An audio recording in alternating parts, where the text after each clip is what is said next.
Soybean. Regular খাই না, কিন্তু মাঝে মধ্যে হলে একটু মন্দও হয় না। আজকের রেসিপি সোয়াবিনের নিরামিষ রান্না করে দেখাবো তোমাদের। নিরামিষ সোয়াবিনের জন্য কি কি লাগবে দেখে নিই। আলু কেটে রেখেছি, এদিকে মশলার জন্য রেখেছি আদা, শুকনো লঙ্কা, গোটা জিরে, আর রেখেছি কাজু আর চালমগজ। এগুলো সব এখন বেটে নেব। গরম হয়ে গেছে, প্রথমে আমি আলু ভেজে নেব।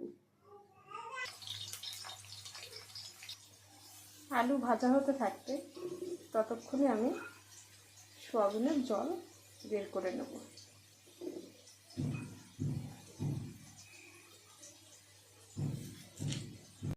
আলু লাল লাল করে ভাজা হয়ে গেছে, এবার আমি নামিয়ে নেব।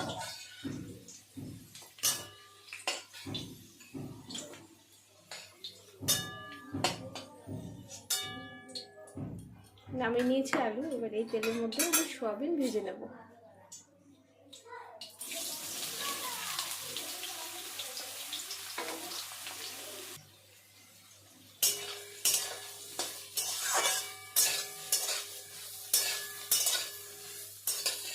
সোয়াবিন একটু লাল লাল করে ভেজে নেব। সোয়াবিনও ভেজে নিয়েছি, এবার নামিয়ে নেব।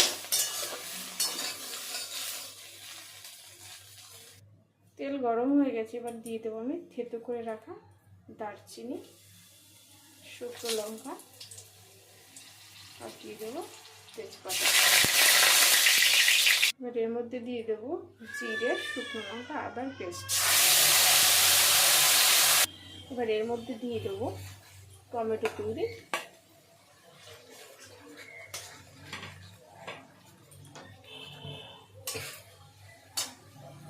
এবার এর মধ্যে দিয়ে দেবো কাজু আর চালমগজ বাটা।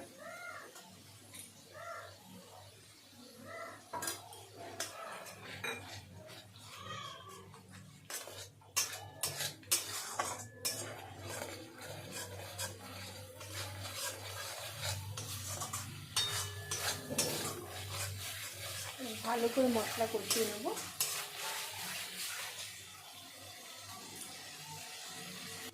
এবার দিয়ে দেবো লবণ পরিমাণ মতো, আর দিয়ে দেবো অল্প হলুদ।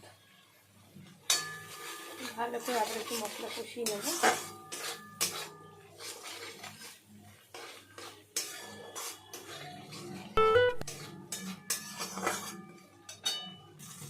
মশলা থেকে তেল ছেড়ে দিয়েছে, মানে বুঝতে হবে মশলা ভালো কষা হয়ে গেছে। এবার এর মধ্যে জল দিয়ে দেবো আমি।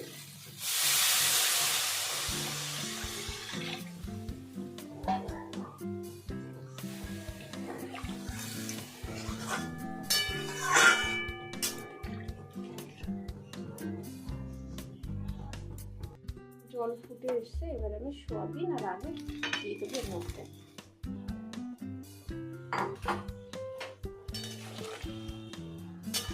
নাড়াচাড়া করে এবার আমি ঢেকে দেবো। 5 মিনিট পর আমি ঢাকা তুলে নিয়েছি। এবার ধনে পাতা ছড়িয়ে রেডি আমাদের নিরামিষ সোয়াবিন।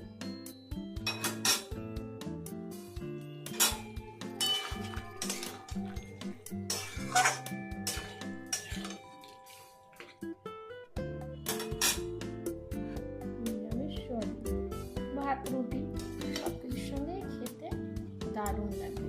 তোমরা অবশ্যই এই রেসিপিটা ট্রাই করো। আমার চ্যানেলটিকে সাবস্ক্রাইব করে আমার পাশে থেকো।